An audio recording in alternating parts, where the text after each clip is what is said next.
오늘 우리에게 주시는 하나님의 말씀은 전도서 1장 12절부터 18절까지 말씀이에요. 교독하도록 하겠습니다. 나 전도자는 예루살렘에서 이스라엘 왕이 되어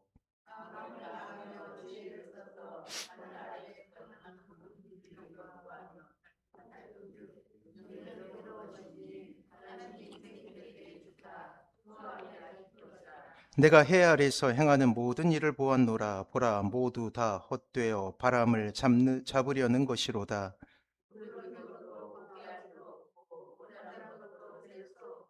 내가 내 마음속으로 말하여 이르기를, 보라, 내가 크게 되고 지혜를 더 많이 얻었으므로 나보다 먼저 예루살렘에 있던 모든 사람들보다 낫다 하였나니 내 마음이 지혜와 지식을 많이 만나 보았음이로다.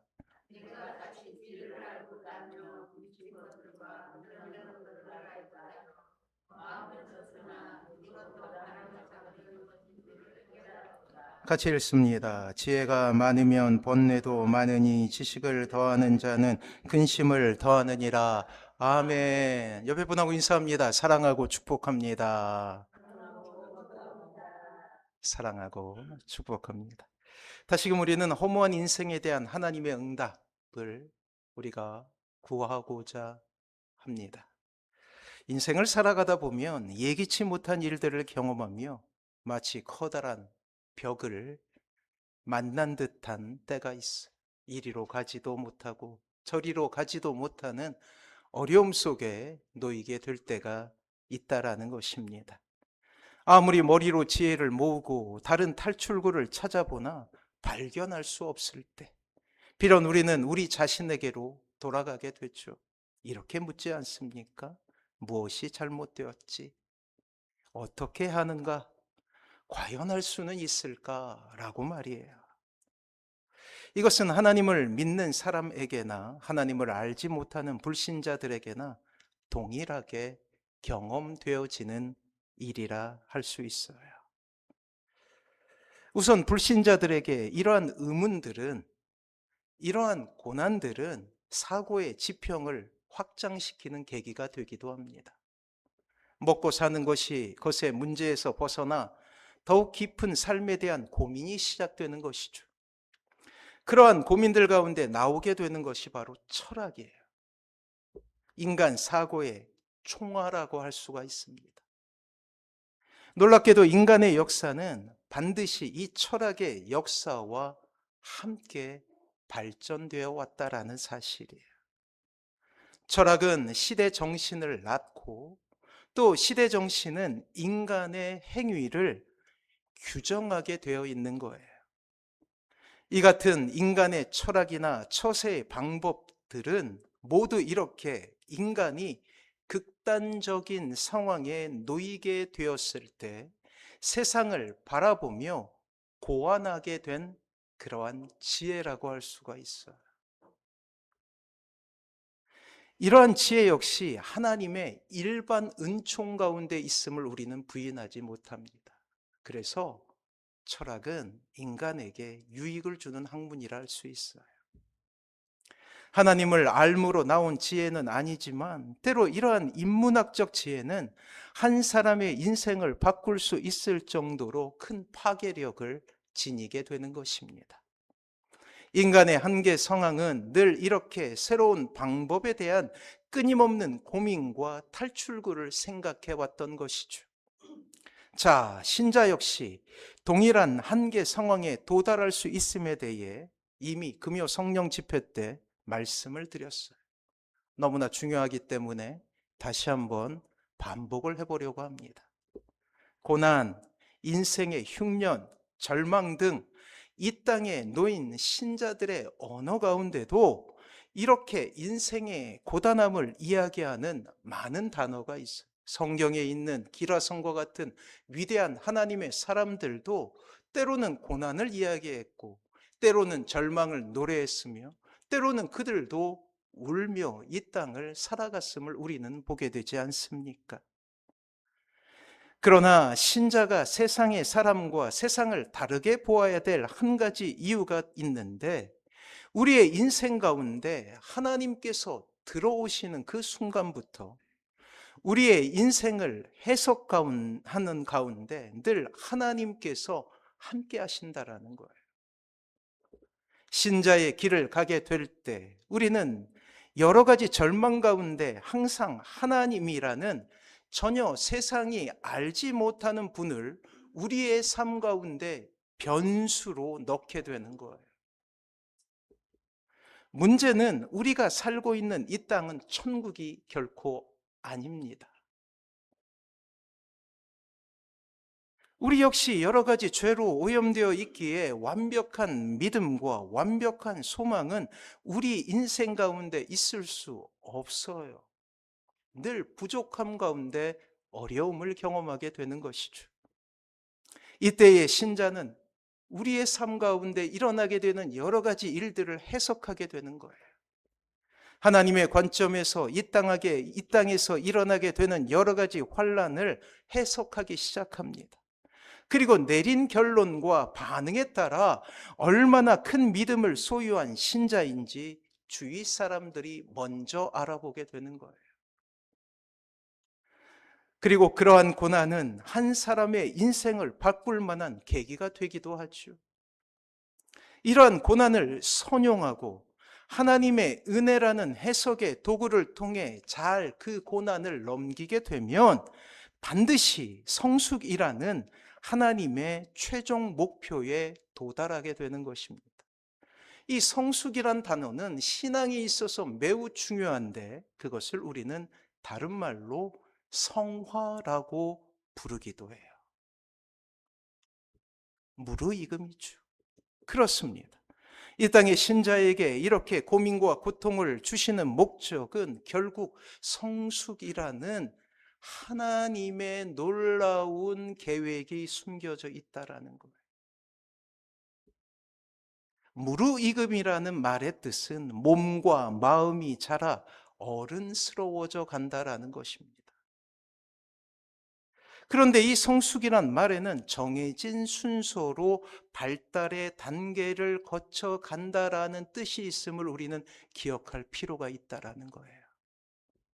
반대로 뒤집어 보면 누구나 반드시 어떠한 단계를 거치지 않고 또 다른 단계로 나아갈 수 없음을 또한 우리에게 의미합니다. 성경은 반드시 고난과 어려움을 통해서 신자가 더욱더 하나님 앞에서 성숙해 간다라고 이야기해 왔어요. 금요일 날도 이야기했지만 그 대표적인 예가 모세라는 인물이었죠. 모세는 어릴 적부터 그 당시 가장 최고의 삶을 누렸던 사람이에요. 유대인이었지만 놀랍게도 공주의 아들이 됩니다. 그리고 왕궁에서 자라게 돼요. 모든 사람들을 그를 왕자라고 불렀어요. 40살까지 왕자의 지위를 가지고 살았어요. 하지만 하나님께서 이 모세를 들어서 하나님의 영광, 즉 출애굽이라는 이스라엘 민족을 일으키는 데 사용하기 위해서 하나님께서 이 40년을 사용하신 것이 아니라 무려 40년이 지난 뒤 광야에서 겨우 양이나 치던, 그리고 이미 나이가 80세 되어서 이제 노인이라 일컬음을 받는 그때야 비로소 이 모세를 이스라엘 민족을 출애굽하는 데 사용하게 되는 놀라운 과정들을 보여주시면서 이 땅의 신자가 고난과 아픔을 통해서 오히려 성숙해져서 결국은 하나님의 일꾼으로 세워지는 과정을 우리에게 보여주고 있다는 거예요. 하나님이 쓰시던 때는 왕자로서가 아니라 겨우 사람들의 눈을 피해 미디안 광야에서 양이나 치던 그때야 하나님께서 사용하시게 되었다라는 거예요. 무려 40년 동안 실패를 곱씹으며 때로는 좌절하고 때로는 낙심한 그를 그때야 하나님께서 사용하셨다라는 거예요. 그래요, 성숙이죠. 무르익음이죠.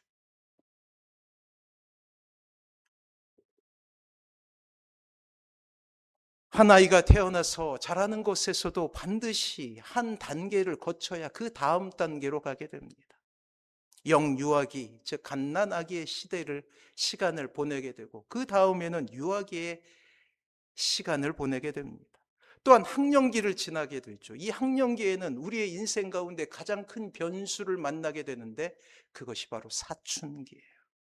부모의 품에서 이제 조금씩 조금씩 스스로 자립하는 단계에 들어가게 되고 이때에 부모와 가장 큰 충돌이 일어나게 되는 것이죠. 점점 어른스러워져 가게 되는 거예요. 그러다가 청소년기를 지나서 이제 청년기에 들어서게 되고 장년기에 들어서게 되며 그리고 하나님의 부르심의 때를 기다리는 완숙의 시간을 또한 우리가 보내게 되는 거예요. 다시 한번 말씀드리지만 이전 단계가 없이 그 다음 단계로 변화될 수가 없어요. 사춘기라는 질풍노도의 시간을 지나지 않고 다음 단계 성숙의 시간으로 들어갈 수 없다라는 것입니다. 때문에 이 땅을 살아가는 모든 이들에게, 특별히 신자에게 반드시 어느 정도의 고난과 아픔이 있다는 사실을 우리는 기억해야 하는 거예요. 서양 사람들이 즐겨 쓰는 속담에 이러한 속담이 있다고 해요. 시냇물에서 돌들을 치워버리면 시냇물은 노래를 잃는다. 조용하던 우리의 삶에도 정신적이거나 육체적으로 고통이 찾아올 때가 있죠. 정신적인 고뇌가 모든 것을 삼켜버릴 때가 있습니다. 때로는 우리의 인생 가운데 실패가 찾아와서 삶을 무기력하게 만들 때도 있다라는 거예요. 관계의 문제 가운데서 때로는 어려움을 당할 때도 있다라는 것입니다. 하지만 만약 고난을 허락하시는 하나님의 마음을 이해하는 바로 그 순간이 되면 우리의 장애물들은 그때로부터 놀랍게도 노래를 만들어내는 거예요. 하나님의 완벽한 통제 아래 있음에 대한 확신을 가지고 그 고난을 바라보기 시작할 때 고통은 결코 저주나 심판이 아니라 고난은 오히려 음악이 되는 거예요. 그래서 이 땅에 이 시편에 이 많은 그러한 이 가수들이 있었지만, 노래하는 사람들이 있었지만, 그 중에 가장 깊은 고난의 길을 걸어갔던 다윗이 수많은 시편을 지었던 이유도 바로 그것이. 사랑하는 성도 여러분, 다시 한번 말씀드립니다. 고통은 결코 저주나 심판이 아니라 오히려 음악이 되는 것입니다.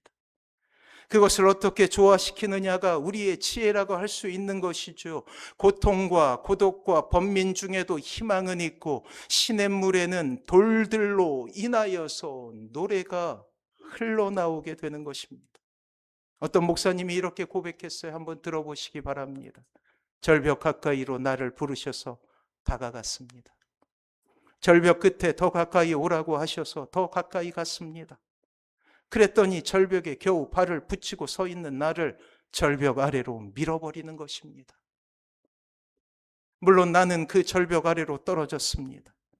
그런데 나는 그때까지 내가 날 수 있다는 사실을 몰랐습니다.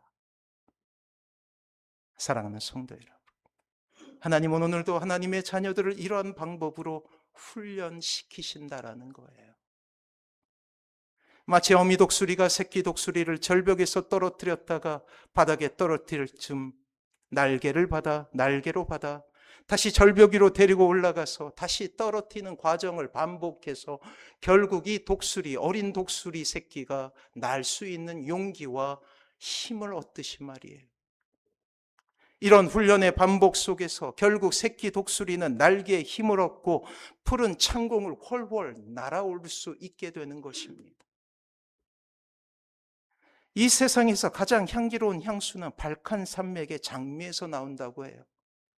그런데 생산업자들은 발칸산맥의 장미를 놀랍게도 가장 춥고 어두운 시간인 자정에서 새벽 2시에 딴다라고 해요. 그 이유는 간단하지요. 장미는 한밤중에 가장 향기로운 향을 품어내기 때문이에요. 우리의 인생의 향기도 가장 극심한 고통 속에서 풍겨나는 것은 아닌가 생각해 보게 됩니다. 사랑하는 성도 여러분, 오늘 우리는 전혀 예측하지 못하는 순간 이러한 고뇌와 고난 가운데서 신음하는 한 사내를 만나게 되죠. 그는 일찍이 젊은 나이 때부터 지혜자라 불리웠던 사람이에요. 그가 이룬 학문의 상아탑은 참으로 많은 이들에게 이 감동을 주었습니다. 젊은 이들에게는 도전을 주었고 또 늙은 이들에게는 삶의 지혜를 주는 책을 결국은 만들어내게 되는데 그 책은 바로 잠언이에요. 솔로몬의 인생은 우리가 잘 아는 대로 한편의 드라마라 해도 과언이 아니었어요. 그는 원래 도저히 왕이 될 수 있는 위치 가운데 놓인 사람이 아니었죠. 이미 다윗에게는 다윗 자신과 함께 전쟁터를 누볐던 기라손과 같은 용맹한 아들들이 있어요. 그 중에 막내였거든요, 솔로몬. 그들의 용맹함은 충분히 자기가 차기 왕이 될 수 있다라는 주위의 평가를 받고 있었던 바로 그때였습니다. 그리고 우리가 잘 아는 대로 솔로몬은 히타이트의 용병인 밧세바의 아내를 통해 낳은 아들이에요. 그렇습니다. 이 땅에 태어날 때부터 솔로몬에게는 가혹한 평가가 기다리고 있었던 것이죠. 왕위를 둘러싸고 아들 간의 투쟁이 일어났으며 형제들을 물리친 솔로몬이 부왕에 이어서 이스라엘의 왕이 된 거예요. 그리고 하나님의 인정을 받은 뒤 오히려 솔로몬은 이스라엘이 낳은 위대한 지혜의 왕이 되어서 수십 년간 절대 권력을 누릴 수 있는 왕이 됩니다. 이렇게 승승장구하는 인생을 살았던 솔로몬의 인생 가운데 전혀 예상하지 못하는 바로 그때에 도달하게 되는데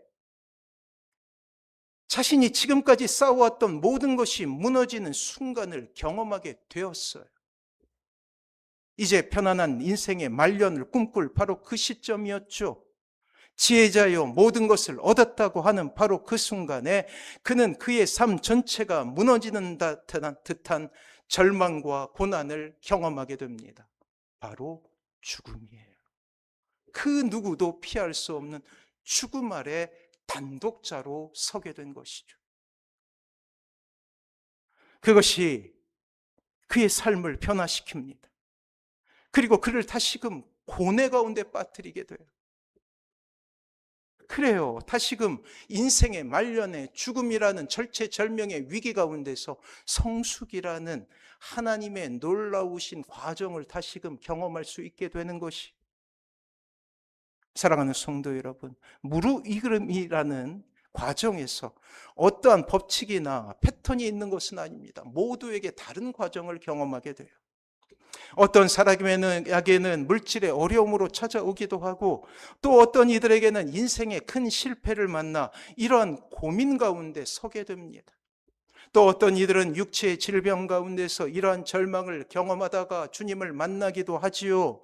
관계에 문제가 생겨 사랑하는 사람과의 갈등 가운데서 이러한 질문들을 하기도 하며 내 뜻대로 되지 않는 자녀들의 인생을 바라보며 고민하기도 합니다. 여전히 하나님을 알지 못하는 가족들의 냉담을 경험하며 좌절하기도 하죠. 이 땅의 사건과 사고가 안타깝게도 하나님을 믿는다고 해서 비켜나가는 것이 아니라고요. 그렇습니다. 이렇게 다른 모습, 다른 모양으로 우리에게 찾아오게 되는 거예요. 물론 그 강도도, 그 정도도 다르죠. 그때 우리가 기억해야 될 것은 솔로몬이 붙잡았던 것이에요. 고난에 임하게 되었을 때 이미 설교의 서두에서 밝힌 대로 우리는 사유의 과정을 거치게 되는 거예요. 왜 이러한 고난이 찾아오게 되었는가? 신앙의 용어로 하면 묵상의 과정이죠. 우리는 우리의 인생에서 고난을 경험하게 되었을 때 항상 기억해야 될 것은 무르익음을 원하시는 하나님의 바람이에요. 이 고난을 어떻게 보내느냐에 따라서 우리의 인생이 바뀔 수 있다라는 놀라운 하나님의 가르침이라는 것입니다. 자, 이 성숙을 위해 하나님은 두 가지 음성으로 우리에게 말씀하셔요. 하나님의 음성을 우리는 로고스와 레마로 구분하여 말할 수가 있습니다. 로고스는 문자화된 성경책. 문자화된 성경으로 우리에게 들려주시는 직접적인 하나님의 음성이죠. 하나님을 아는 지식은 우리의 인생 가운데 우리를 성숙으로 이끌어내는 가장 놀라운 하나님의 선물이자 방편이에요. 그래서 특별 은총이라고 불러요, 성경. 이것을 통해 우리는 하나님의 뜻을 구별하여 조금씩 성숙해질 수 있는 것입니다. 자, 두 번째는 로고스에 이어서 두 번째는 레마예요. 레마의 말씀이죠. 이 레마는 그 로고스가 나의 삶의 현장에서 내게 다가오는 하나님의 음성, 우리의 삶 가운데 일어나게 되는 여러 가지 삶의 정황, 그리고 그 정황 중에서도 대부분 고난과 고독과 아픔과 절망이죠. 그런 정황 가운데서 우리는 하나님의 음성을 들을 수 있게 됩니다. 아, 이 고난을 통해서 하나님께서 원하시는 것이 있구나라는 것을 말이에요. 왜 이러한 고난이 내게 임했지? 그 고난을 통하여 내게 원하시는 하나님의 뜻은 무엇인가라는 선한 고민을 통해 우리는 한 단계를 올라갈 수 있게 됩니다. 그것은 상황을 통하여서 우리에게 말씀하시는 하나님의 음성이라 할 수 있습니다. 그래서 이 땅에서 경험하게 되는 모든 일들 가운데는 하나님의 메시지가 있는 거예요. 특히 고난과 아픔과 절망이라는 그러한 이 세상에서 사람들이 피하고 싶어하는 그 일들 가운데도 하나님의 뜻이 있음을 신자는 알게 되는 거예요. 물론 이 두 번째의 말씀인 레마는 항상 우리의 인생 가운데 대가를 지불하게 합니다. 힘들다는 것이죠. 실패를 좋아하는 사람이 어디 있겠어요? 고난을 바라는 사람, 저도 싫어요. 고난 가운데 들리는 음성이기 때문입니다. 자, 오늘 솔로몬은 지혜자답게 이 세상을 관찰하기 시작했어요. 위대한 철학자이자 신학자였던 솔로몬은 끊임없이 사유의 길을 선택했던 사람, 그래서 나온 결론이 잠언이었잖아요. 자신의 삶 가운데 놓인 여러 가지 현실에 대한 고민을 하기 시작합니다. 그리고 전도자는 세상을 관찰하고 또 관찰하지요. 그리고 삶의 답을 찾기 위해 무던히도 애쓰는 순례자처럼 보이고 있습니다. 그것이 13절에 나와요. 그의 수고가. 같이 한번 읽어볼까요? 시작. 마음을 다하여 지혜를 써서 하늘 아래에서의 행하는 모든 일을 연구하며 살핀즉 이른 괴로운 것이니 하나님이 인생들에게 주사 수고하게 하신 것이라. 아멘. 지혜자의 고민이 무엇이었어요? 지혜자는 하나님 없는 세상이 얼마나 부조리하게 돌아가고 있는가에 대한 고민을 하고 있습니다. 악인이, 의인이 받아야 될 보상을 받고 마치 의인인 양 당당하고 풍요롭게 살아가는 이 땅을 바라보며 좌절하기도 했어요. 정의를 갈망하시는 하나님이 아무 일도 하지 않으신 것처럼 보일 때가 있다라는 거예요. 의인은 세상 속에서 업신여김을 받고 때로 핍박이란 상황 속에서 괴로워하고 있는 형편이 지속되고 있는 그 모습을 보게 된 것이죠. 악인의 번영과 부유함은 결탄코 이 세상에서 그치지 않는 권력으로 보호받고 있는 것처럼 보입니다. 또한 무고하고 가난한 백성들은 억압을 당하지요. 정의는 이미 잊혀진 이름이고 찾고자 하나 찾을 수 없는 풀리지 않는 수학 문제처럼 미궁에 빠져버릴 수도 있습니다. 그리고 다시금 전도자는 시리에 빠져 모든 것이 헛되다라는 결론에 도달하게 되죠. 자, 14절이 같이 한번 읽어볼까요? 시작. 내가 해 아래서 행하는 모든 일을 보았노라. 보라, 모두 다 헛되어 바람을 잡으려는 것이로다. 그리고 이어 그는 염세주의자처럼 세상을 바라보기 시작합니다. 모든 것이 허무하다는 그의 고백은 그가 이 책을 통하여 보이고 싶었던 인생의 모습과 가장 가까운 말이었어요. 왜냐하면 그는 죽음에 임박해 있었기 때문이죠. 그렇습니다. 죽음이라는 가장 큰 산 앞에서 누구나 그렇게 자신에 대해서 솔직해지는 거예요. 15절입니다. 같이 한번 읽어보죠. 시작. 구부러진 것도 곧게 할 수 없고 모자란 것도 셀 수 없도다. 이것이 우리의 인생이라는 거예요. 죽음 앞에 서면 모든 것이 다 헛되고 구부러진 것도 곱게 할 수 없고 모자란 것도 셀 수 없는 무기력한 존재임을 우리는 깨닫고 고백할 수밖에 없다라는 거예요. 사랑하는 성도 여러분, 그렇습니다. 인생은 답을 찾지 못한 망친 시험처럼 여겨지고 있어요. 죄로 오염된 이 세상, 하나님이 부재한 세상의 모습은 이렇게 답이 없는 세상처럼 보입니다. 정의는 사라지고 어디에도 희망이 없는 것처럼 보여져요.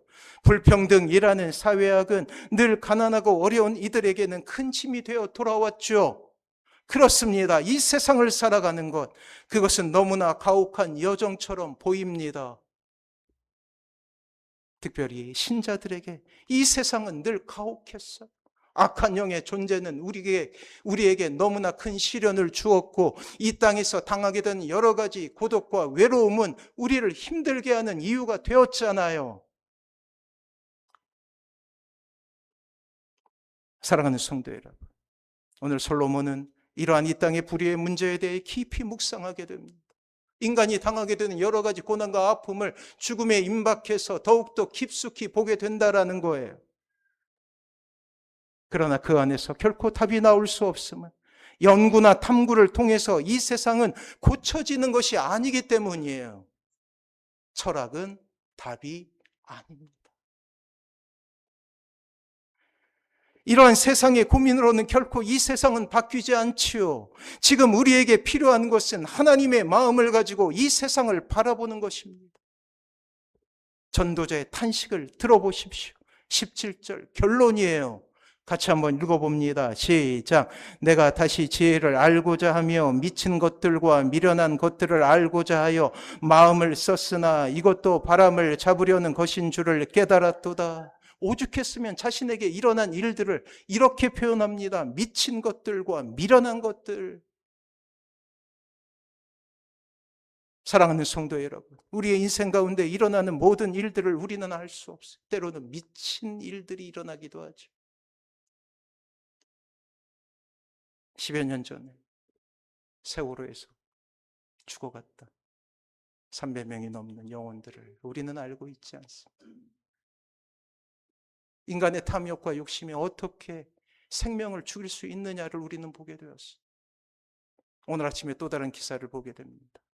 미국의 한 대학에서 한 사람이 총기를 들고 들어가 난사를 해서 2명이 죽고 10명 정도가 부상을 당했다는 이야기를 들어요.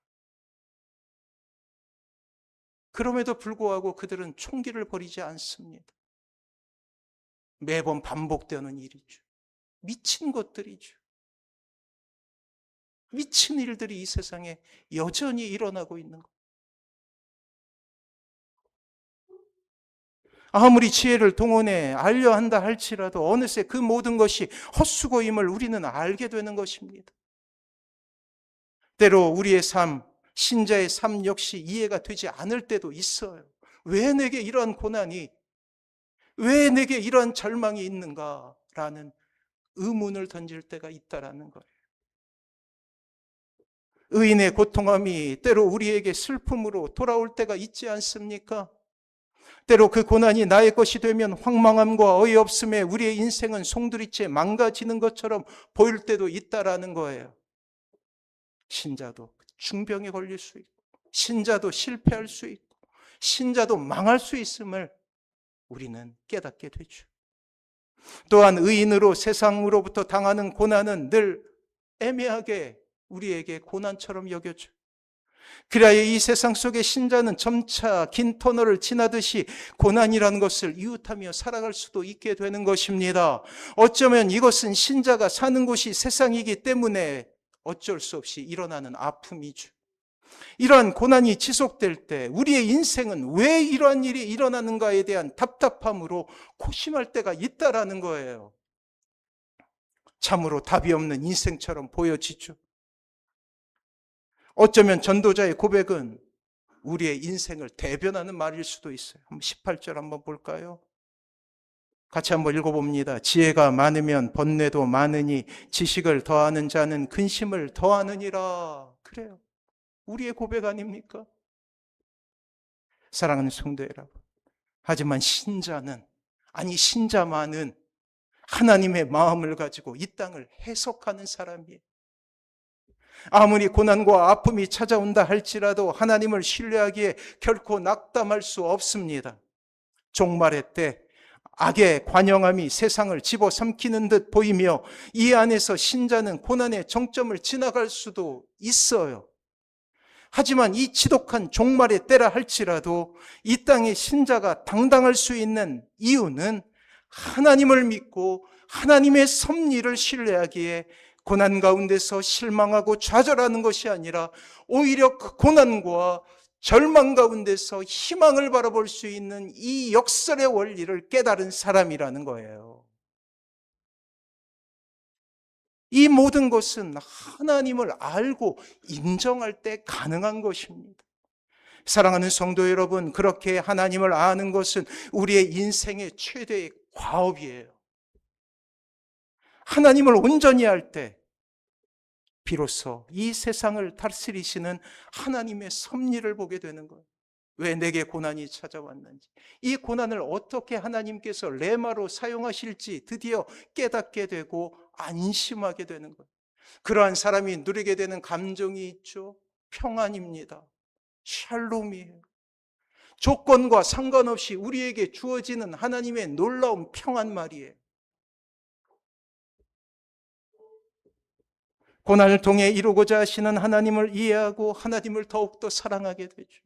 놀랍게도 은혜를 고백하는 사람의 대부분은 이 세상에서 잘되고 그리고 이 세상에서 성공한 사람이 아니라 고난을 겪은 사람. 그래도 하나님의 은혜이죠. 죄악 가운데서 얼마나 신자가 무기력해질 수 있는가에 대한 지혜도 얻지 않습니까?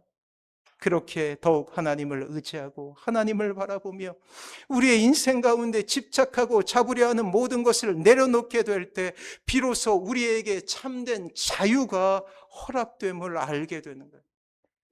그래서 주님께서 이렇게 말씀하십니다. 진리를 알지니 진리가 너희를 자유케 하리라 라고 말이에요. 이 모든 것이 우리의 삶을 통해 얻게 되는 레마의 음성을 통한 유익인 거예요. 고단하고 힘들죠. 하지만 놀라운 것은 이 모든 과정을 통해 우리는 더욱 하나님의 뜻을 알아가게 될 것입니다. 또한 결국 성숙을 경험할 수 있게 된다라는 사실이에요. 신자에게는 우연이라는 것이 없어요. 모두 다 섭리고 계획 가운데 일어나는 일. 이것을 깨닫기까지가 쉽지 않죠. 때문에 우리가 이뤄가야 될 수많은 일들과 사명들이 있지만 그러한 일 이전에 우리는 먼저 하나님을 아는데 우리의 인생을 투자할 수 있어야 되는 거예요. 우리에게 예배가 중요하고 우리에게 성경 공부가 중요한 이유는 바로 그것이에요. 여전히 세상은 신자의 생각으로 도저히 이해할 수 없는 곳입니다. 심지어 여러분들의 가정 역시 마찬가지예요. 이러한 때에 우리가 해야 될 것은 세상을 이해하고자 하는 것이 아니라 더욱 하나님의 마음을 헤아리고 하나님의 계획을 바라보려 하는 믿음이 중요하다라는 것이죠. 이렇게 될 때 하나님은 지혜를 주시는 거예요. 로고스와 레마의 말씀을 통해서 말이에요. 그렇게 될 때 이 세상이 돌아가는 것을 정확하게 볼 수 있는 눈을 가지게 되는 것입니다. 그래요. 설교를 마무리합니다. 여전히 세상 신자에게 버거워요. 힘들잖아요. 하지만 하나님 안에 있을 때 우리는 우리를 통한 하나님의 계획을 깨닫고 그 안에서 평안을 누리게 되는 거예요. 왜 하나님을 믿는 것이 중요하냐? 복 받기 위해서가 아니에요.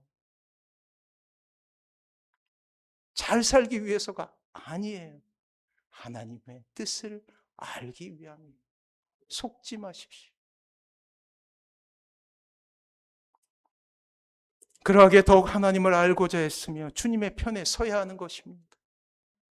험한 세상에 대한 하나님의 응답을 우리는 귀 기울여야 되는 거예요. 더더욱 그래야 될 이유는 말세이기 때문이에요. 주님 다시 오십니다. 그날이 가까웠어요. 모든 것이 결정되는 그날에 우리가 어떻게 서 있느냐는 우리의 모든 것을 좌우할 정도로 너무나 중요한 일이에요. 이러한 주님의 음성을 듣고 다시금 하나님을 바라보며 나아가시는 사랑하는 모든 성도님들 되시길 주님의 이름으로 축원합니다. 우리 찬양하며 주님 앞에 결단하죠. 비바람이 앞길을 막아도.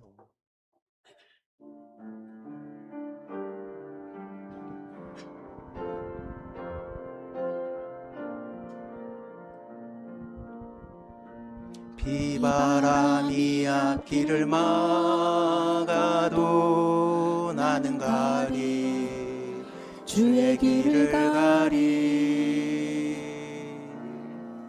눈보라가 앞길을 가려도 나는 가리 주의 길을 가리.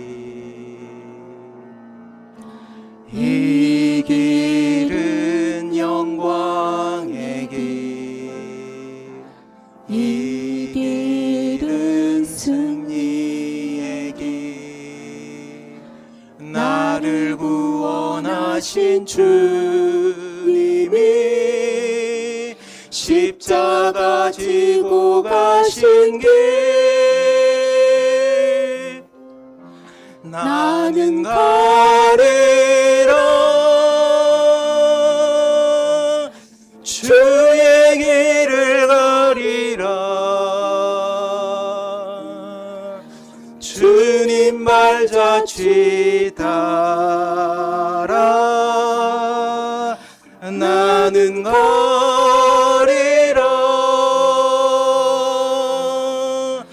나는 가리라.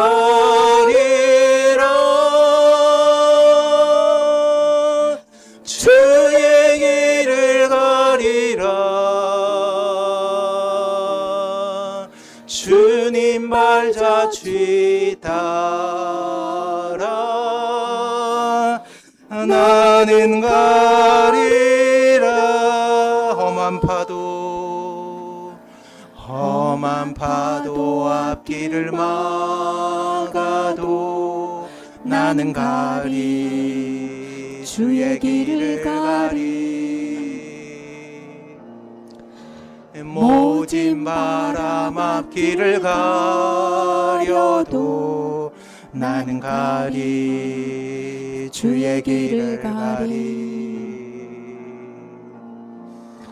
이 길은 고난의 길, 이 길은 생명의 길. 나를 구원하신 주님이 십자가 지고 가신 길, 나는 가리라. 주의 길을 가리라. 주님 발자취 따라 나는 가리라.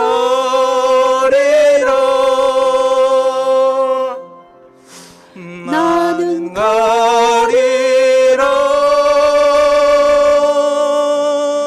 주의 길을 가리라.